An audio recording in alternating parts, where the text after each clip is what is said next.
বন্ধুরা, ছোলার ডাল মোটামুটি আমরা সকলেই খেয়ে থাকি। বাঙালি বাড়িতে নারকেল দিয়ে ছোলার ডাল হোক অথবা ডালপুরি, শুধু কি তাই, ছোলার ডাল বেটে ঢোকার ডালনা, ডালের বড়া, এছাড়াও ছাতু সব কিছুই আমাদের খাদ্যাভ্যাসের এক গুরুত্বপূর্ণ অঙ্গ। আজ আমরা জানবো ছোলার ডালের নানা উপকারিতা সম্বন্ধে। এই ডাল হলো বাচ্চাদের ডায়েটে একটা পুষ্টিকর খাবার।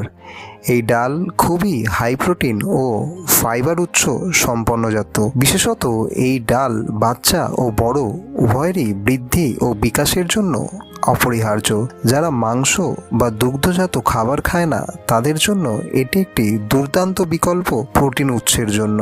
এছাড়াও এই ডাল কোষ্ঠকাঠিন্য দূর করে, রক্তে শর্করার মাত্রাও নিয়ন্ত্রণে সাহায্য করে। এই ছোলার ডালে রয়েছে আয়রন, ফোলেট ও ম্যাগনেসিয়াম, যা সাধারণত মস্তিষ্কের বিকাশ ও স্নায়ুর কার্যকারিতা ও হাড়ের স্বাস্থ্য ভালো রাখে। এছাড়াও এই ডাল হার্টকে সুস্থ রাখে, কোলেস্ট্রল কমায়, সুগার নিয়ন্ত্রণে সাহায্য করে। এছাড়াও নতুন চুল গজাতে, খুশকি দূর করতে, চুল পড়া রোধ করতে এই ডালের গুরুত্বপূর্ণ ভূমিকাও রয়েছে।